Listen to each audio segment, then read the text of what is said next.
From an unbelievable video showing the moment the Coast Guard intercepted a drug smuggling vessel in the Pacific Ocean to footage of the United States Air Force conducting ejection seat tests for use in their fighter jets. Here are 5 incredible military moments that were caught on camera. The Coast Guard is one of the 6 branches that make up the United States Armed Forces. It has the important mission of protecting ports, maritime borders, inland waters, and the sea from thousands of attempts at illegal immigration, weapons smuggling, and human trafficking, among other things. On June 18, 2019, crew members on board the Coast Guard Cutter Monroe captured the intense moment when they intercepted a self-propelled semi-submersible vessel in the Pacific Ocean, which they had suspected of smuggling drugs. After repeated failed attempts to get them to stop, the Coast Guard took matters into their own hands, literally jumping onto the vessel and opening the hatch themselves, while floating in the middle of the ocean.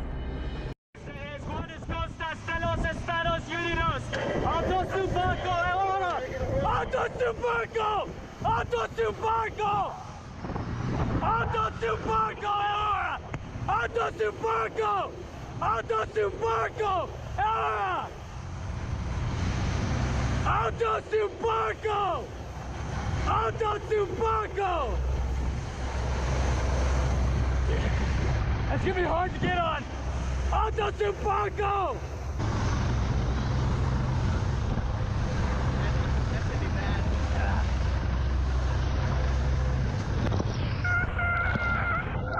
Got it!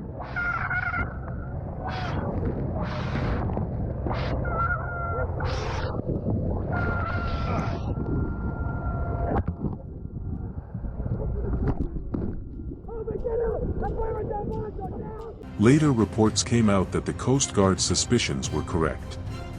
A staggering 17,000 pounds of cocaine were discovered on board, leading to the arrests of 5 people. In recent years, cartels have grown more creative in their smuggling efforts. Between May and July 2019, a total of 14 of these vessels were intercepted. It seems as long as the money keeps flowing in, they will stop at nothing.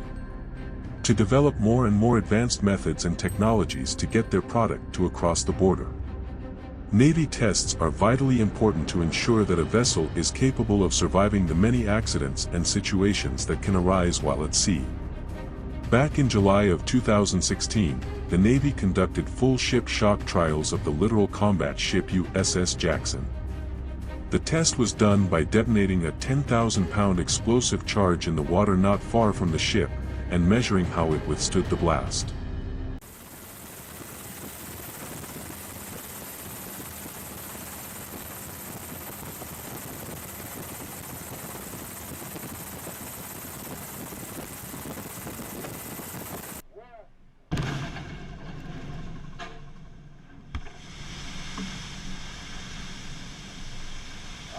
Continue to brace yourself.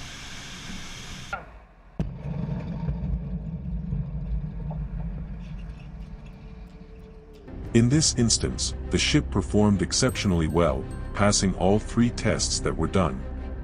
Now let's fast forward to June 18, 2021. The Navy was once again ready to perform shock trials at sea. The setting was virtually the same this time on the USS Gerald R. Ford. The only difference was this time they were using 40,000 pounds of explosives instead of 10,000. And once you see the video, the difference is immediately obvious.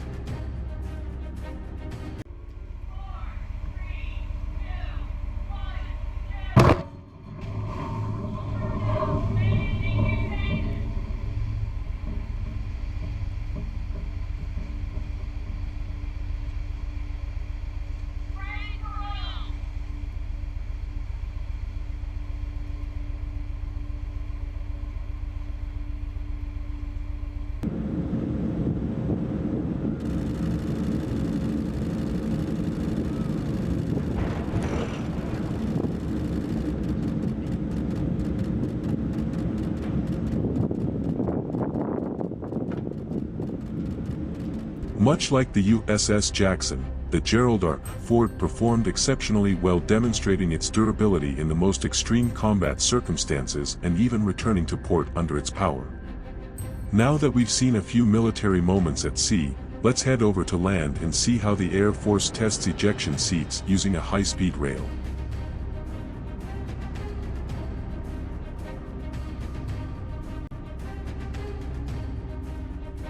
The technology behind ejection seats seems rather simple, yet it requires years and years of planning and testing to make sure it operates as intended. No pilot ever wants to have to use such technology, but in the worst-case scenario, they want to know it will work, and that's where these tests come into play. Located in New Mexico is the Holloman High-Speed Test Track.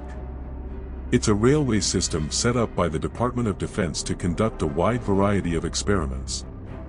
On May 23, 2018, the Air Force attached 2 fighter jet cockpits to the rail with test dummies in the seats.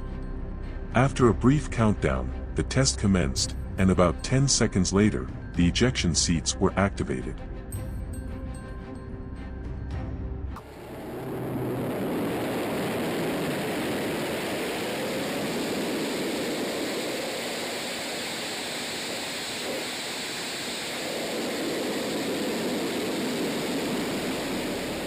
Another test done at the site occurred on May 20, 2019, but it was not for an ejection seat. On this day, the Air Force was testing a hypersonic sled, which footage shows traveling at Mach 8.6 or 6,599 miles per hour.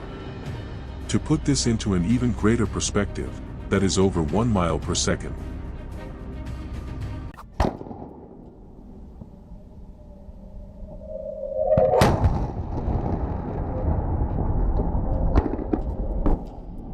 The Holloman High-Speed Test Track provides scientists and engineers with a platform to perform a variety of experiments to obtain valid data on problems that could not be solved without testing. Thanks to advances in technology and human ingenuity today, these tests can be carried out using dummies, which was not always the case. Back in the day, real humans were used and the forces they were subject to were so great an alternative was needed. Now this track lives in infamy for the various experiments that have been conducted there. One of the most versatile means to increase the flight duration and autonomy of military aircraft is aerial refueling. This incredible operation performed daily by the Air Force allows military aircraft to stay in the air as long as needed. Yet few are fortunate enough to have the privilege of witnessing the process for themselves, such as this one recorded at Herbert Field in Florida. On September 7, 2016, the air crew of the 15th Space Operations Squadron conducted a refueling of the CV-22B Osprey, a military aircraft that is capable of vertical landings and short landings, and is designed to combine the functionality of a helicopter with the high-speed capabilities of a cruiser. This footage shows the extreme precision needed to handle a refueling mission.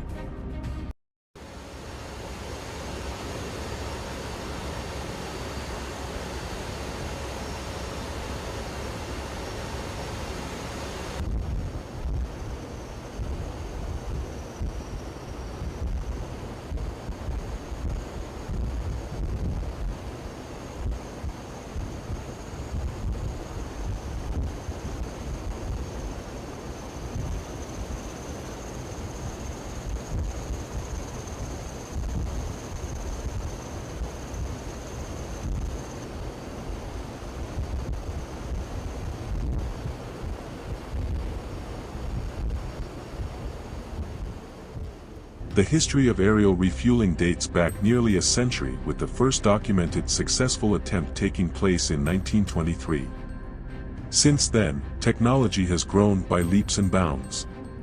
It is performed by various types of aircraft, making it an invaluable tool on the battlefield and quite the spectacle for us watching at home.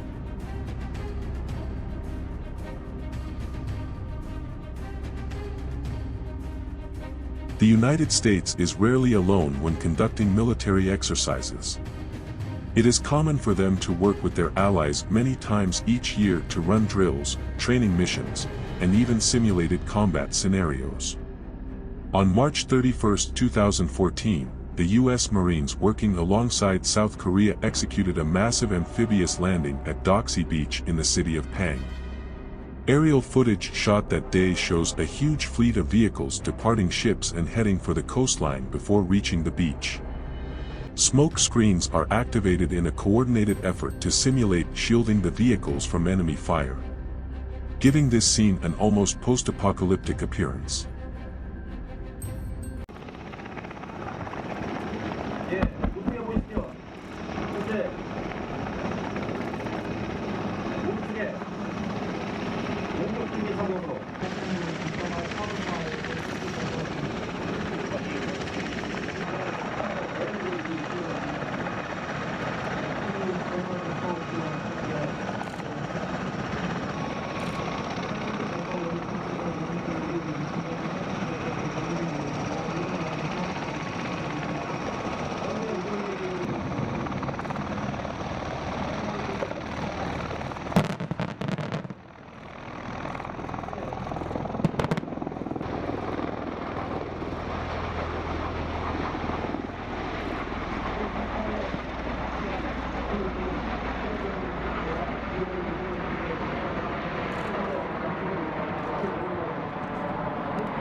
Exercises like these are done to demonstrate the amphibious and expeditionary capabilities of these vehicles, while also training troops and improving partnerships between allies first developed during the 1920s and 30s.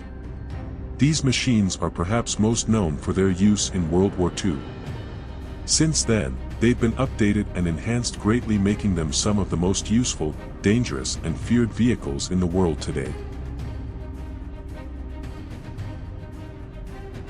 During the 1950s and 60s, the United States conducted hundreds of nuclear tests, the purpose of which varied greatly from one test to another. In the 1950s, specifically, the Department of Defense was working on a new type of weapon that was versatile and easy to use on a battlefield. It was the M65 atomic cannon. What set this cannon apart from others already in use was its ability to fire a nuclear warhead. On May 25, 1953 at 8:30 a.m. the first atomic cannon was tested at a Nevada test site.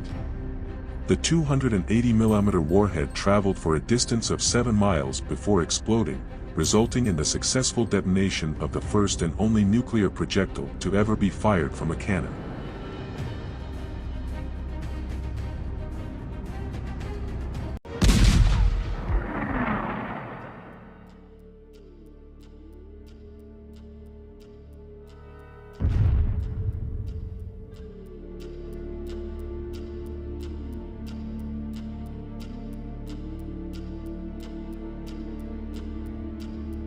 Following this, 20 total cannons were built at a cost of roughly $800,000 each.